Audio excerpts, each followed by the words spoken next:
This is Jeff, and this is the bottom line. I want to talk about narcissistic abuse and how it affects the body and mind. So, I read a lot and I watch a lot about narcissistic abuse because I am a victim recovering from narcissistic abuse. So, typically, it's a way to remind myself when I watch certain videos, and it helps feed my soul to remember kind of who I am and what to get back to. But I want to basically give an analogy today to just explain about narcissistic abuse and what it kind of entails when it comes down to dealing with somebody over a long period of time. So, to sum up what narcissistic abuse is basically like, it's like you are ingesting poison over a long period of time.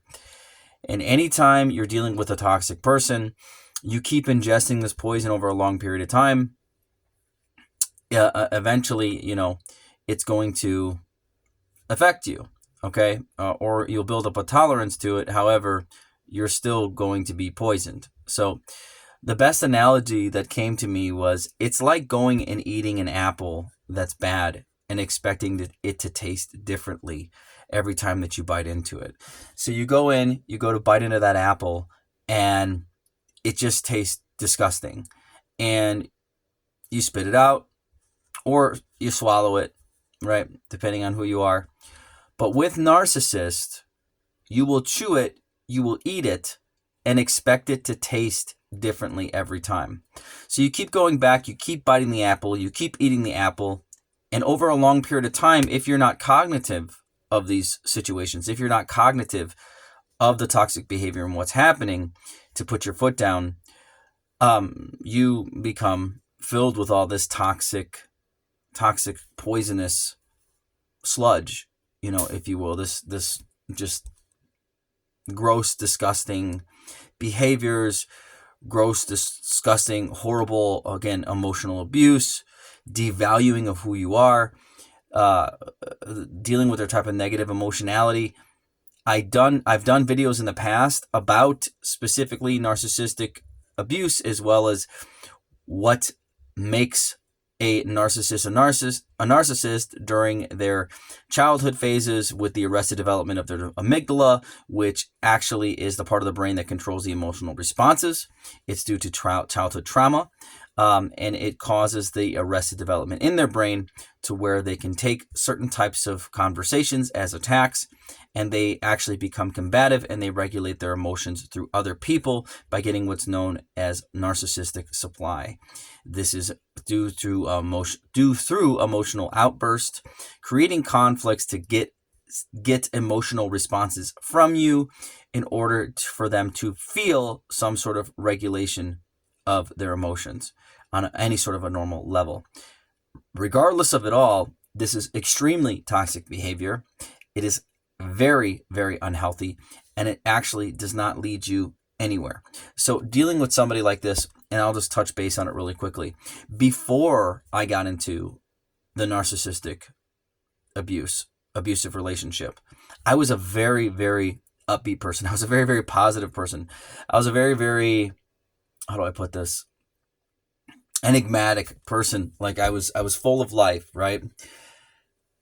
During the last 10 months of the relationship, it was nothing but a brutal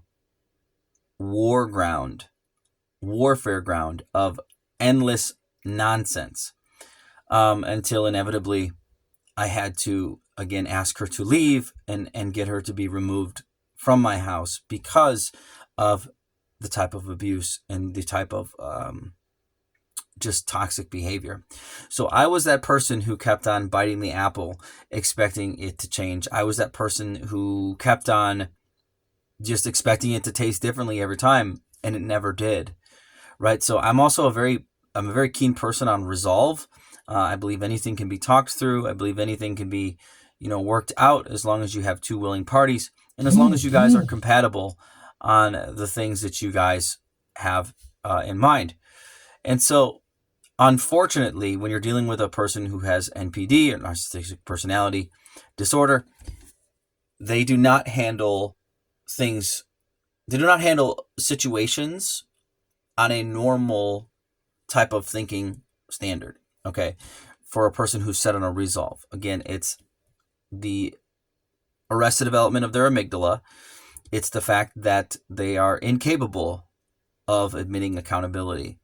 And I think this goes over time with learning things even as a child into an adulthood. You have to learn to be accountable, or you have to learn to kind of face the things in your life and learn what you're responsible for, and learn what was not your fault. So this comes through reasoning, processing of emotions, and things as such of that nature. So I just want to encourage anybody out there right now who's dealing with any sort of narcissistic person in your life, do yourself a favor, put down the apple and don't bite it. Just anymore. Don't bite it, throw it away, get rid of it, because it's never going to taste good. Okay? You're poisoning yourself, and unfortunately, eventually you're going to have to puke up that poison. And so you're going to go through what's basically is a detoxifying phase of your life. You're going to go through you're going to have to purge all that out of you. Lucky for me, you know what I'm saying? I have God in my life, but lucky for me, I went to the gym and I did certain things like that to help my mind. But even still, I find myself mentally in a zone pretty much every day, because it's almost like a fog, if you will, because of the emotional abuse. Because I had a conversation with a friend of mine the other day, and he was talking about how basically, our thoughts and our minds can affect things, such as our words too. But we're made of like 70% water, and they did a research study of how words can affect the water, and words can affect things. The truth be told is because when God created the heavens and the earth, he did it with his words, and the word was God, and the word was with God, right? And the word was God. So the truth of the matter is that our words have power. And so any sort of sustenance, guys, is we actually live off of words. And so when there is positive words of affirmations, when there's positive words of encouragement, when there's positive, that ushers in a positive environment. And us as men, as leaders and the heads of the households, we want to usher in a positive environment as we become the men we're supposed to become, right? As we step out in faith, we step out into becoming the people we're supposed to be. So as we become these people, right, and we usher in these positive environments, and we continue to encourage others and love on others, anytime somebody comes in with toxic behavior, it's like getting the bad fruit. You don't want to eat it. You have to throw it away.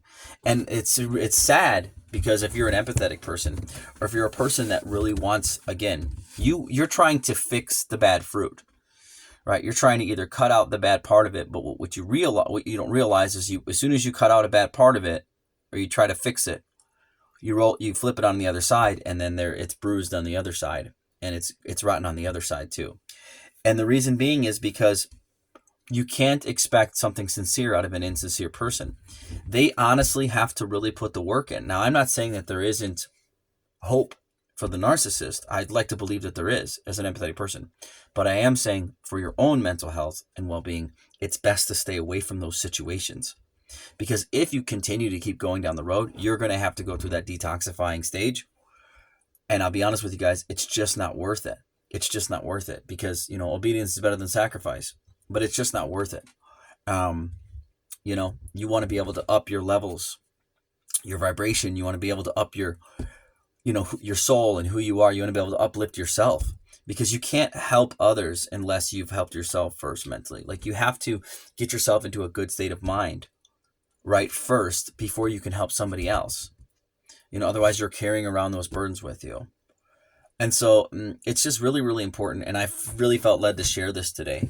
So I hope you guys are doing all well. I hope that this helps somebody. God bless you guys. Just remember, if you get that bad apple, just throw it out. Right, Gerald? Thanks so much. This is the bottom line. Love you guys.